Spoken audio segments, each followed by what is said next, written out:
사람들이 그를 위하여 예수께 구하니 예수님이 회당에서 가르치시기만 한 것이 아니라 나가시고 그리고 사람들의 삶의 터전으로 들어가시고 그리고 삶의 터전에서 일어난 일들에 대해서 모른 척하지 아니하시고 그의 삶에 이렇게 개입하시는 모습을 볼 수 있습니다. 사람들이 예수님께 구했다 이렇게 되어 있습니다. 아마 이전에 예수님의 치유를 목격했겠죠. 그래서 그의 장모를 위해서 기도했습니다. 우리가 질병에 들어가든지 그리고 다른 환경적인 어려움을 겪든지 당사자들은 하나님께 탄원할 수 있는 여유가 없을 때가 있습니다. 원래 바둑이나 장기 뚫 때도 본인의 모습을 거의 잘 보지 못하거든요. 옆에서 훈수 뜨는 사람이 실력이 훨씬 더 좋죠. 그래서 옆에서 이렇게 실력이 없는 사람이 이렇게 길을 가르쳐 주기도 합니다. 옆에 있는 사람은 항상 객관적이고 그리고 환경에 들어가 있지 않기 때문에 그런 부분에 대해서 이게 차분하죠, 마음이. 그래서 우리가 중보 기도를 더 잘할 수 있습니다. 당사자보다. 실제로 중보 기도하는 사람들은 아버지의 마음을 훨씬 더 다른 사람보다 많이 갖는 경우가 많이 있습니다. 어쩌면 필리핀에 사는 사람보다 필리핀을 위해서 기도하는 사람이 필리핀을 더 사랑할 수도 있습니다. 일본을 위해 기도하는 사람은 일본에 사는 사람보다 더 많이 일본을 사랑할 수 있거든요. 그래서 가장 최전방에 있는 사람들은 중보하는 사람들입니다. 앞서 나간 리더들이 제일 최전선에 있는 게 아니라 중보 기도자들이 최전선에 있습니다. 제가 그 교회를 이렇게 관찰해 보면 리더가 큰 어려움을 당하기 전에 먼저 제 눈에 보이는 게 뭐냐면 리더를 위해서 중보 기도하는 자들이 하나씩 하나씩 사라지는 것들을 봅니다. 그들이 환경적인 어려움, 개인의 문제, 그리고 나태함 이런 일들을 통해서 기도를 하나씩 하나씩 쉬게 되거나 또는 못하게 되거나 그 다음에 한두 달 지나고 난 다음에 여지없이 리더들에게 어려움이 찾아오는 것을 볼 수 있습니다.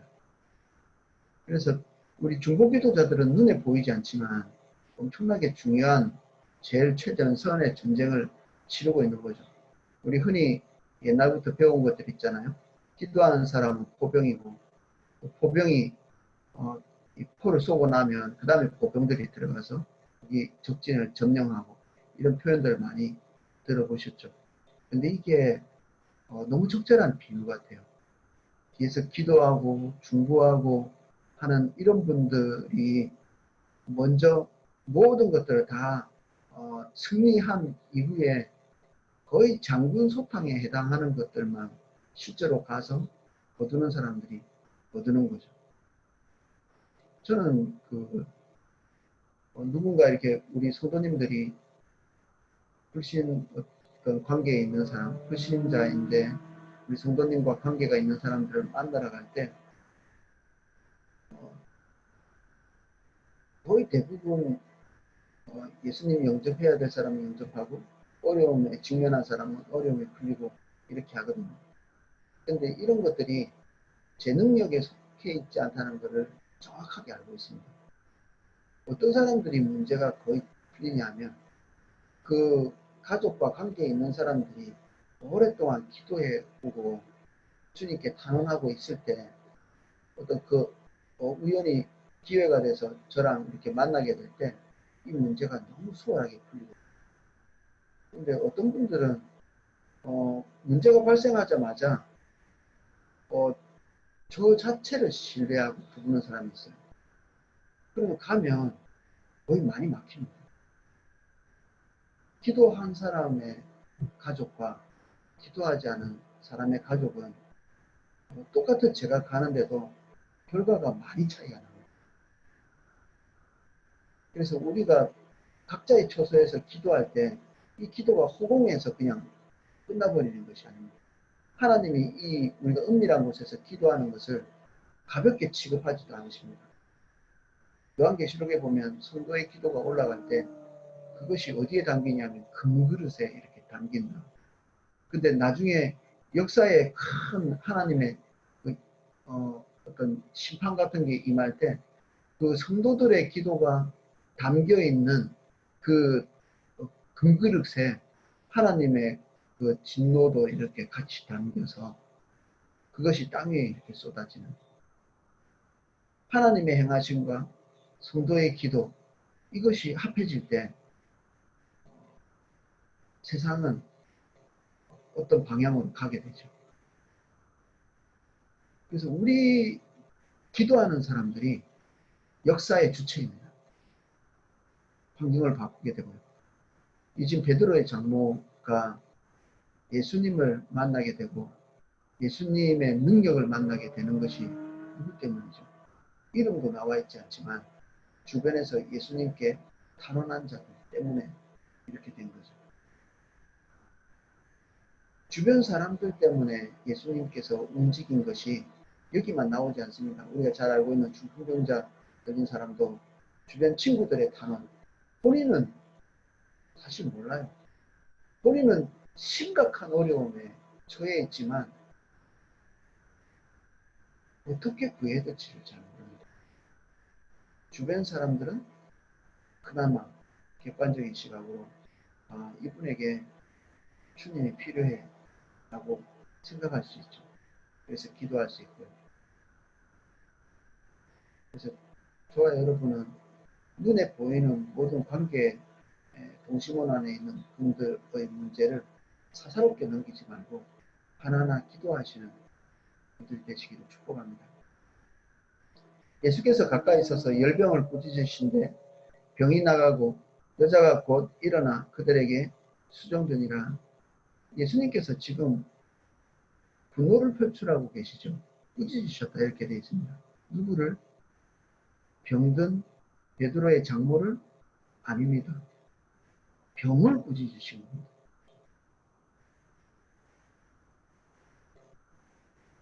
이게 우리가 쉽게 빠질 수 있는 함정인데 우리가 환경적인 문제 그리고 질병의 문제 이런 것들을 안고 있는 사람을 우리가 보는 시각이 되게 왜곡되어 있는 경우가 많습니다.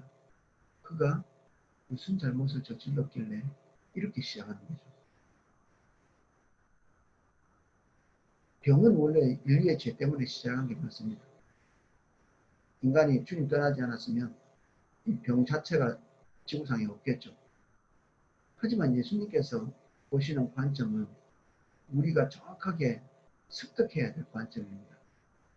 병을 향해서 분노해야지 병을 가진 사람에게 분노해서는 안 됩니다.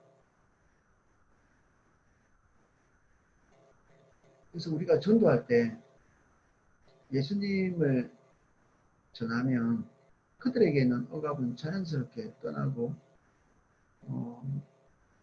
병도 치유되고 이런 경우를 자주 목격하거든요.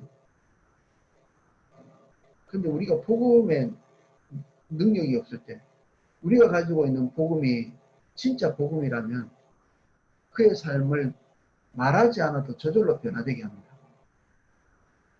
고통은 치유되고 문제들은 풀어져 나가고 그리고 억압은 독세가 풀려나가고 이런 일들이 그가 진짜 복음을 만났을 때 주님과 반응할 때 저절로 그냥 사라져 버립니다. 근데 우리가 쉽게 할 수 있는 것은 완전한 복음은 전하지 않고 그에게 복음의 열매를 맺으라고 강요합니다. 이거는 순서 뜻과 완전히 틀린 거죠. 우리가 긍휼을 안지 않고 복음을 전하는 자세 자체가 우리 안에 이미 복음의 능력이 별로 없는 것입니다. 긍휼이 없다는 것 자체가. 우리가 복음을 어떻게 받아들였는지를 자세히 살펴보십시오. 정죄하면서 복음을 전하는 사람은 자기가 그 정죄 가운데 들어가 있기 때문에 그런 경우가 많습니다. 복음은 우리를 자유케 하고 하나님의 백성들을 억압하는 그 억압 자체의 분노가 향하지 그 백성을 향해서 분노가 있지 않습니다. 예수님의 태도와 자세는 우리가 반드시 잃지 말고 가져야 될 자세입니다. 어떤 사람이든지 그들에게 도덕성을 먼저 강조하는 것이 아니라, 그들의 문제점을 먼저 보는 것이 아니라, 그들의 억압을 향해서 긍휼히 여기는 마음이 먼저 나에게 일어나고 있다면 우리는 주님과 잘 동행하고 있는 것입니다. 만약에 그들의 문제점을 먼저 보고 있다면 우리는 주님과 동행하고 있지 않습니다. 다시 주님 찾아야 합니다.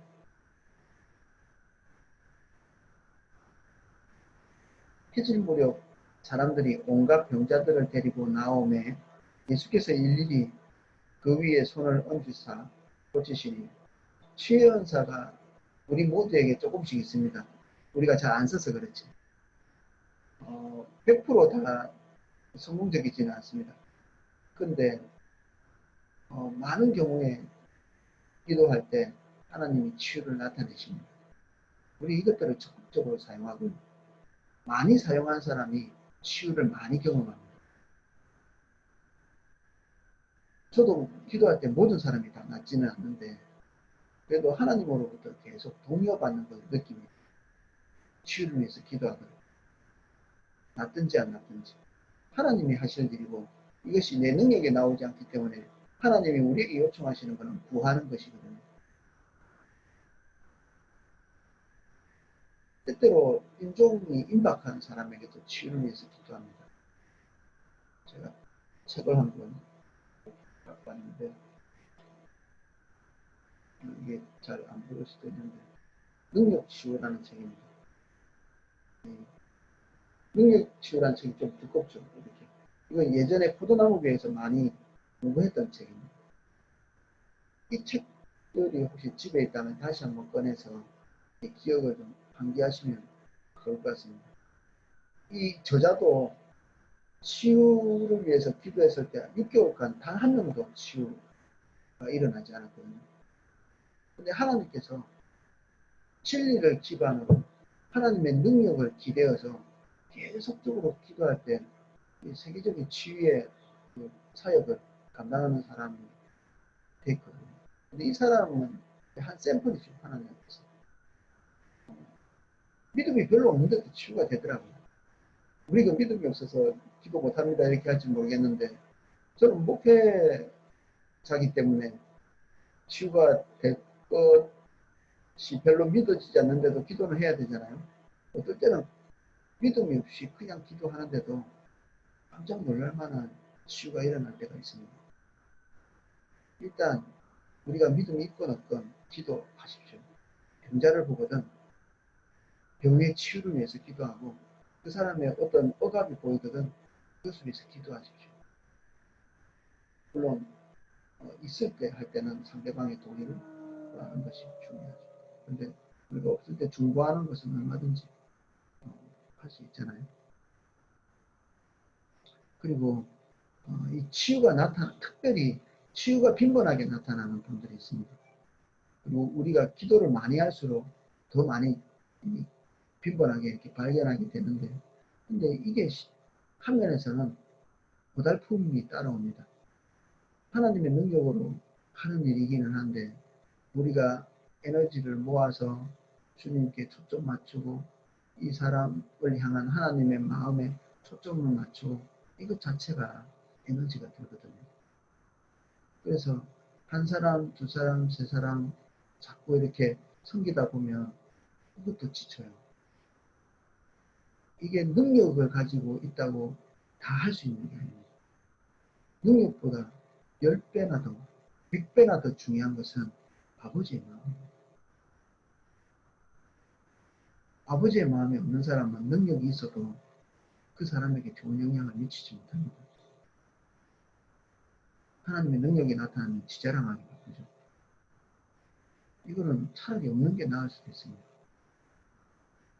근데 아버지의 마음을 가지고 이 치유의 기도를 하고 그리고 하나님의 능력을 맛보고, 이것은 하나님이 우리에게 반복적으로 요청하고 계시는 것들이죠.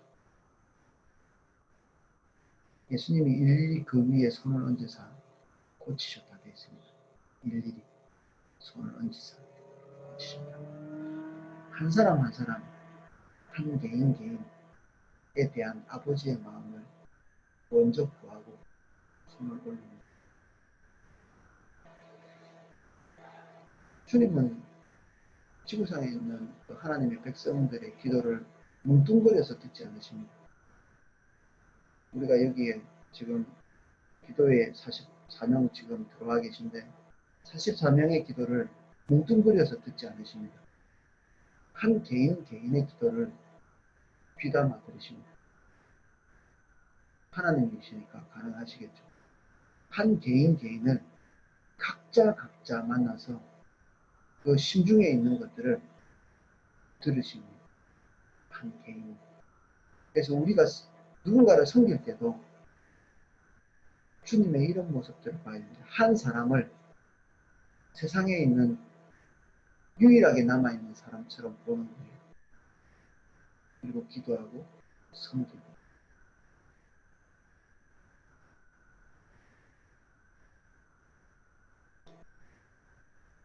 이런 것들을 배우려고 이랬습니다. 저도.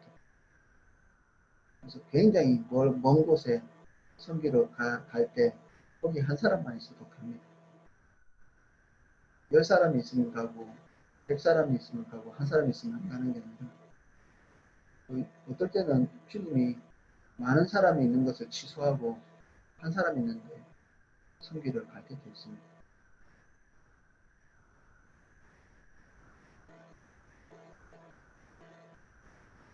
41절 여러 사람에게서 귀신들이 나가며 소리 질러 이르되 당신은 하나님의 아들이니이다. 예수께서 꾸짖으사 그들이 말함을 허락하지 아니하시니 이는 자기를 그리스도인 줄 아니라. 이런 장면들은 뭔가 심심치 않게 보죠. 예수님이 자신의 정체를 드러내지 않기를 꾸짖어서 입을 다물게 만드는 예수님이 자기의 신성을 가리시는 이런 일들을 볼 수 있고요. 어떤 자유주의 학자들은 이런 거 보고 봐라 예수님이 자기가 하나님의 아들이 아니니까 말 못하게 했잖냐 이렇게 얘기하기도 합니다. 믿음이 없으면 이상한 해석들도 하죠. 학자라는 사람들. 주님이 여기에서 자신의 신성을 가리시고 성령에 의지해서 일하시는 모습을 볼 수 있죠.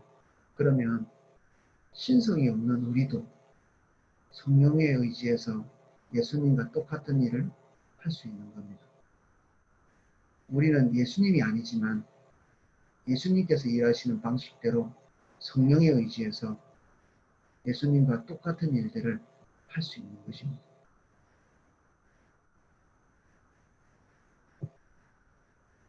예수님의 약속을 붙드십시오. 내가 하는 일을 너희가 할 것이고 어떨 때는 예수님보다 더 엄청난 일들을 우리 개인이 경험하게 될 것입니다.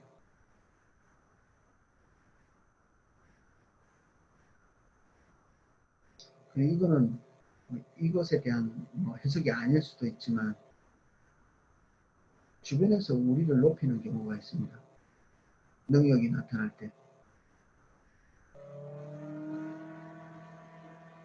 한 번 나타났을 때는 안 그럴지 모르지만 빈번하게 나타날 때 우리의 기도를 통해서 하나님께서 역사하실 때 사람들이 우리를 주목하기 쉽습니다. 어쩌면 우리 스스로도 은근히 사람들의 주목받기를 원하기도 하겠죠. 저도 그런 실수를 했고요. 근데 제가 지금은 거의 그런 생각을 안 가지고 있는 이유가 있습니다. 하나님이 엄청나게 싫었습니다. 이게 우리를 통해서 된 일이 아니라는 사실을 우리 자신이 알고 있는데도 불구하고 우리는 우리를 속이고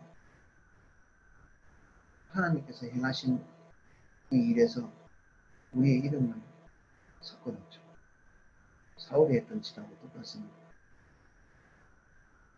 자기 기념비를 세웁니다.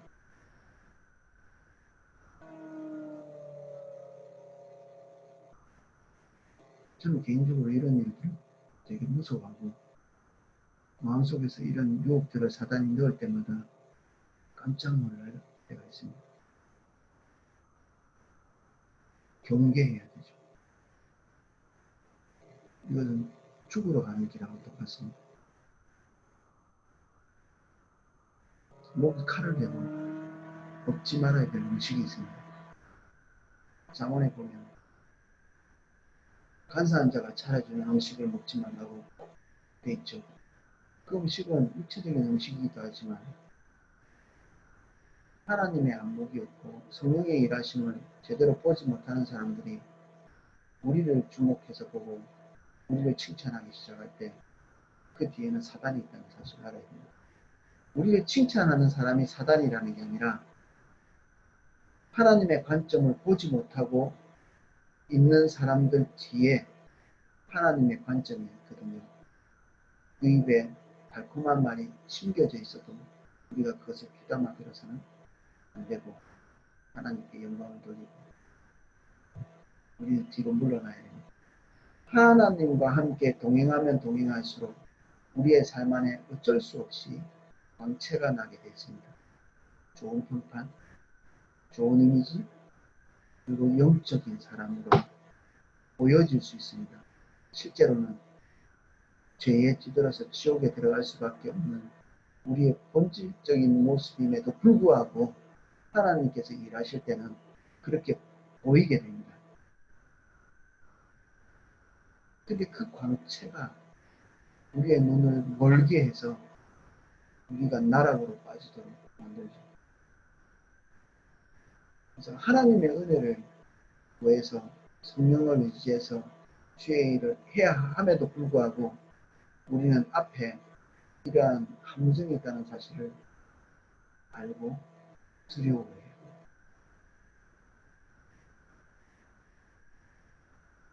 여기에 들어와서 주님을 구하는 사람들에게 하나님의 은혜가 나타나는 것이 예상이 됩니다.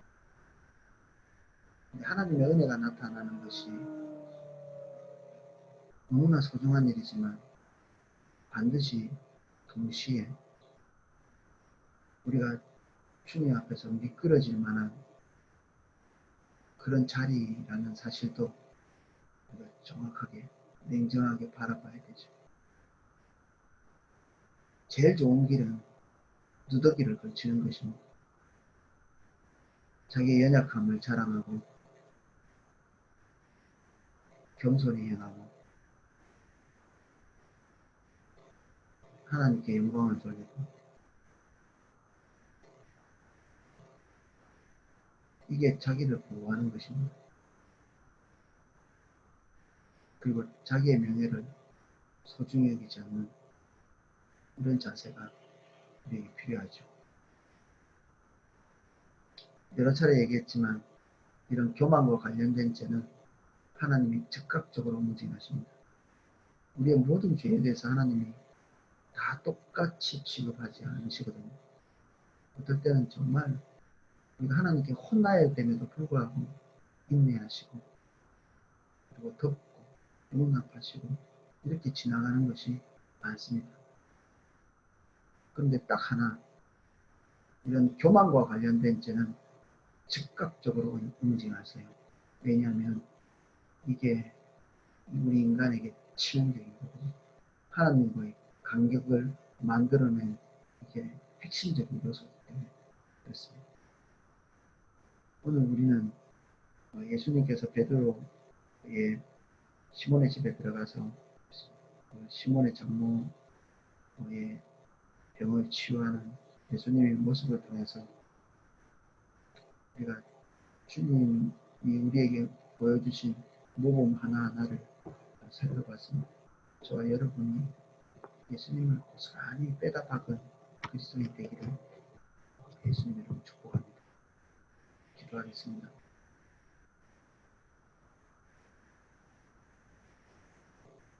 사람들이 우리의 모습을 보고 예수님 같다.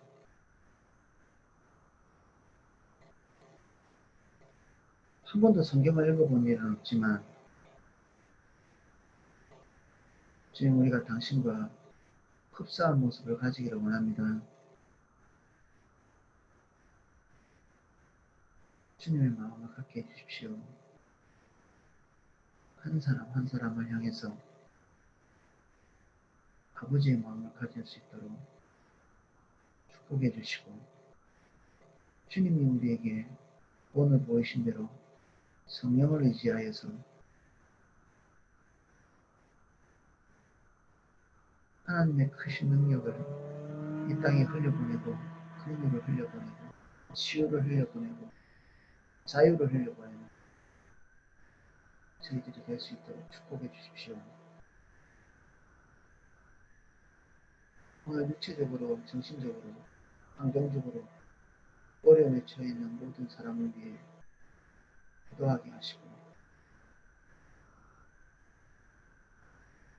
그들을 향한 아버지의 마음을 배우는 시간이 될 수 있도록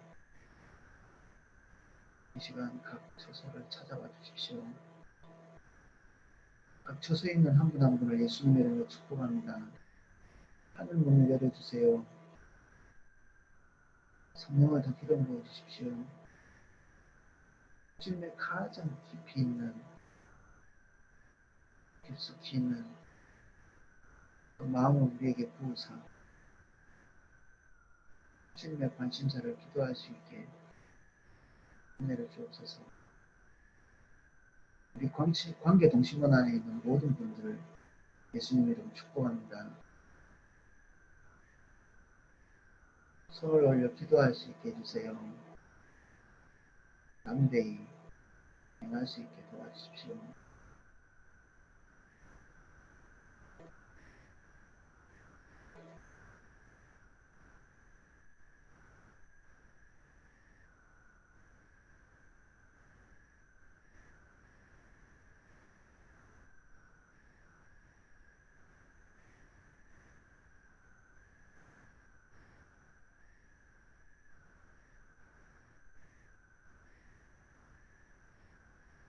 우리를 향하신 하나님의 크신 사랑을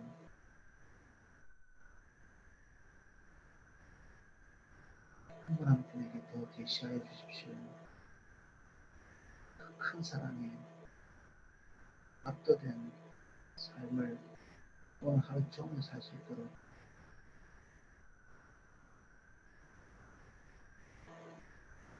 오늘은 어제와 다른 삶을 살게 해주세요. 오늘 하루가 위대하게 해주십시오.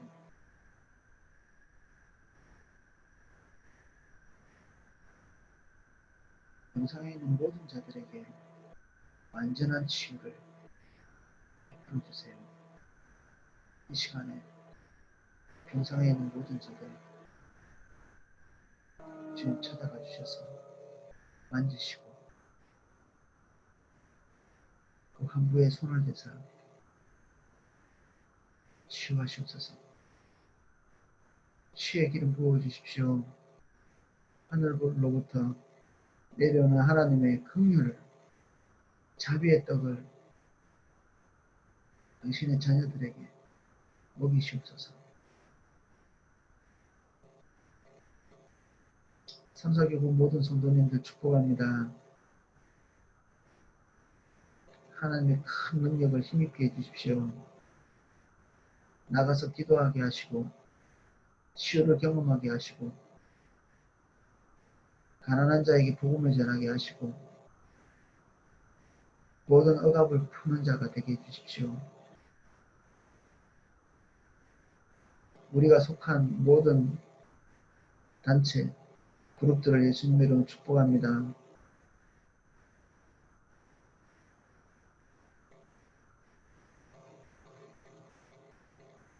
모든 관계에 있는 사람들에게 중매자의 역할을 할 수 있도록 우리를 더 정결케 해주십시오.